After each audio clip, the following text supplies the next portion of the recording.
ওই আমার যে প্রাক্তন ছিলেন ওনার বিষয় নিয়ে কথা উঠছে। ওঠার পর ও আমার উপর একটু রেগে যায়। রেগে যাওয়ার পর ওকে আমি বলছি কি যে তুমি বাসায় চলে যাও। ওই প্রাইভেট কার ঘুরিয়ে দিছি, কিন্তু বাসায় না যাইয়া ওর কিছু উল্টাপাল্টা লোকের সাথে হয়তো ওর পরিচয় কিংবা কথা আছে, এর মধ্যে আমার কিছু পরিচিত ইউটিউবার আছে, তো হয়তো ওদের সাথে আমার রাগারাগির বিষয়টা শেয়ার করছে যে আমি আমার প্রাক্তনের বিষয়টা উঠাইছিলাম। এটা শোনার পরে আমি জানি না ওনারা হয়তো ওকে পরামর্শ দিতে পারে। দেওয়ার পর আমি যখন প্রশাসনিক কাজে একটা হেডকোয়ার্টারের ভিতরে ঢুকি, তো ঢুকার পর আমার সমস্ত ফোন ওইখান থেকে জমা দিয়ে তারপরে ভিতরে ঢুকি। ঢোকার পর যখন আমি কুড়িল বিশ্ব রুট এলিভেটেড এক্সপ্রেস হাইওয়ের উপর উঠি, তখন আমাদের ইউটিউবারের মধ্য থেকে সাংবাদিক ভাই, সম্ভবত রিয়াজ ভাই, উনি আমাকে ফোন দিয়ে বলে ভাবি তো এরকম এইভাবে স্টেটমেন্ট দিচ্ছে, এগুলা বলতেছে, ভাই আপনি কি জানেন?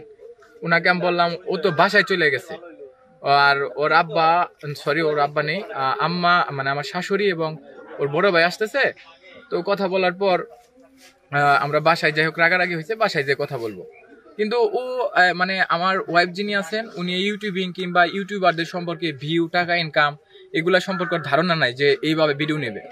তো প্রশ্ন করতে করতে হয়তো ওকে এক পর্যায়ে চড়াও করে ফেলছে। এটা আপনারা যারা ভিডিও দেখেন কিংবা আমার প্রতিবেশী যারা আছে সবাই জানে যে আমার মা আমার ফ্যামিলি ব্যাপারে যে কথাগুলো বলছে এগুলো মোটেও সমীচীন, সত্য না। এবং ও আমার মায়ের কাছে ক্ষমা চাইছে, আমার কাছে ক্ষমা চাইছে। ও এখন বর্তমানে বাড়িতে আছে। আর আরেকটা বিষয় ভাই, আপনারা অনেকেই ভাবছেন যে আমি মনে হয় তাকে ডিভোর্স দিয়ে দেবো। এত কিছুর পরেও একটা ছেলে কখনোই তার ওয়াইফকে নিয়ে সংসার করবে না, কারণ যে ওয়াইফ তার মা বাবা কিংবা তার স্বামীকে ছোট করেছে, গায়ে হাত তুলছে, কোনো পুরুষের পক্ষে সম্ভব না। কিন্তু আমি তাকে প্রাণ ভাই ক্ষমা করে দিয়েছি, এবারও আমি তাকে ক্ষমা করলাম।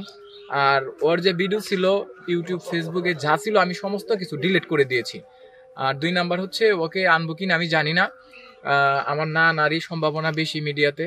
আর সেকেন্ড কথা হচ্ছে গিয়ে আমি আরো ভালো থাকতে চাই, কিন্তু কিছু লোকের জন্য ভালো থাকা যাচ্ছে না। যেমন কালকের ঘটনা এই পর্যন্ত নিয়েছে, আমিও নাই ও নাই, কিন্তু এখানে তৃতীয় পক্ষের কিছু পরামর্শদাতা আছে যাদের সাথে আপনাদের ভাবির এখনো কথাবার্তা হয়। এমনকি ওর ফ্যামিলিরও কিছু লোক আছে যারা চায় যে ওর সাথে আমার ডিভোর্স হয়ে যায়। ওর পরিবারের এরকম লোক আছে, এটা আমি আজকে হাইড করে গেলাম। যদি কোনোদিন আল্লাহ তাআলা ওকে সেই বুঝ দান করে, হয়তো ও নিজের মুখে সেটা স্বীকার করবে। আমি আবারও বলতেছি, আমি ওকে, আচ্ছা ভাই, আমি বলি ভাই, আমার একটা প্রশ্ন আছে ভাই, আমি বলি ভাই, আমি নিজে ওকে অনেক ভালোবাসি। যদি ভালো না বাসতাম আমি ওকে ভাই কালকের ঘটনার পর আমি বাসায় রাখতাম না। ওর ভাই আসছিল, ওর আম্মা আসছিল, ওর আম্মা এখনো আছে, মানে আমার শাশুড়ি, আমি ওনাদের পাঠিয়ে দিছি। আমি ওকে ডিভোর্স দেই নাই ভাই, ছাড়ি নাই। সত্যি কথা যেটা, আমার জায়গায় অন্য কোনো পুরুষ হইলে হয়তো এতক্ষণ ওকে রাখতো না। আর আপনারা একটা কথা বলেন যে আমি বিয়ে করেছি এই জন্য আমি খারাপ।